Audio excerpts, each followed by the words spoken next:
Here is the latest of my short films covering toys in my collection. What we've got here is all of them loose, unpackaged, but very nice condition, displayable, as is most of my MEGO collection, the MEGO Star Trek characters. Now there are a few more in the range than I have here, but one of the nicest things about most of the MEGOs I've got are they are the actual ones that I had as a kid. Obviously a lot of the pro toys I had in the 60s and very early 70s were played by me as a kid between the ages of about 3 and about 7 or 8. But by the time I got to 8, 9, 10, 11, the kind of age I was when I was getting the MEGO toys during the early to middle part of the 1970s, I was of an age where I could look after things a bit better. So it certainly saved me a lot of money as the years have gone on, because I've not had to buy these. Some of them I've bought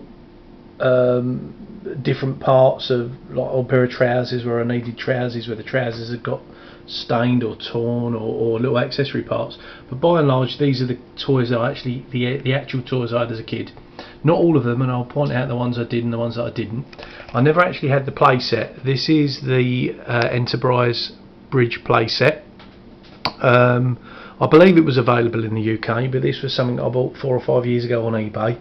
It's a fold-out vinyl kind of thing. It's being reissued, I believe, by MC Toys, who are the people that are reissuing the Star Trek figures and also adding to the line. They're very nice. I'm not a snob. I've got them and I enjoy them. I think they're fantastic. But I wanted to keep the films purely vintage stuff.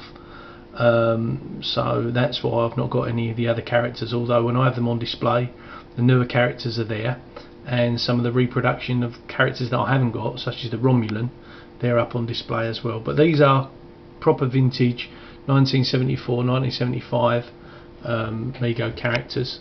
Obviously sitting in the middle there is Captain Kirk himself in the chair. I've not got the stickers on the console section or the captain's chair. It should have some stickers, but again, I picked this up very cheap on eBay. I don't know, maybe 5, 6, 7, 8 years ago. I think probably paid something about 10 quid for it. It cost me, I think, 5 or 6 quid to get it shipped to me, but it was definitely worth it. It's a nice thing to have the characters displayed in. You've got McCoy there. The characters I actually had as a kid, and these are the ones I had as a kid. It's my original Kirk, my original Klingon. These are all on what is known as the MEGO Type 2 body. They're the more muscular kind of thing, as opposed to the one that have the elastic running through the middle, like the early Action Jackson or Johnny Jackson figure. That I'll do a film about those actually as well. Uhura is a classic original toy, but one I've bought in the last 20 years, as are all the other characters actually. Scotty there. Spock is an original from when I was a kid. That's my own Spock from when I was a child. So as I say, the three I actually had that I still keep and I've still got, it's the Klingon, Kirk and Spock. The Keeper is again an original 70s figure, but one that I never had, something I bought recently. But they look, it's a fantastic set of toys.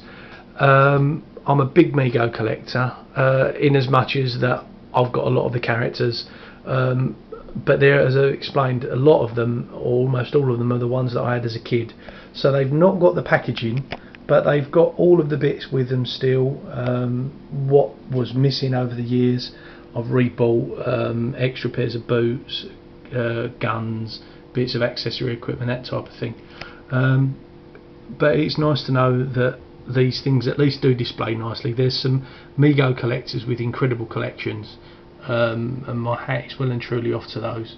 But certainly for me, some nice condition loose characters to display up in what I call the model room. I would film there, but the light isn't as good as it is here, and it's not brilliant here, so I'll bring things down to film them. But the playset itself is really quite nice. It's not particularly reminiscent of the one in the show, but it's colourful, and I'm sure if I'd had this bought for me as a kid when I was about 10, playing regularly with these as a big Star Trek fan, I would have been over the moon with it. certainly I know a lot of the American Star Trek collectors and MEGO collectors have this and had it as kids, and I'm sure they've got wonderful memories of it. One of the interesting play features, it's not quite as glitzy, if you like, as many of the later play sets for science fiction toys with buttons and lights and flashes and sounds and stuff. This has got what has become a kind of a mainstay of MEGO's play sets, this spin and disappear thingy. I'll show you how it works.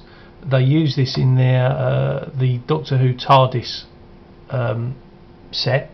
They also used it, I believe it originated the design from their Wizard of Oz, one of their Wizard of Oz play sets. But basically it's a double-sided cylinder with a section cut out either side, one in which you place the figure, and you spin it, and then you press, give it a good old spin. I'll try and make the effect look as good as I can. So, and he seems to have disappeared. You spin it again, and he comes back. But obviously, with the patterns down the side, it kind of gives the impression of the transporter effect. I don't quite know how well that's going to come out on film, but it's nice enough, and and certainly play worthy.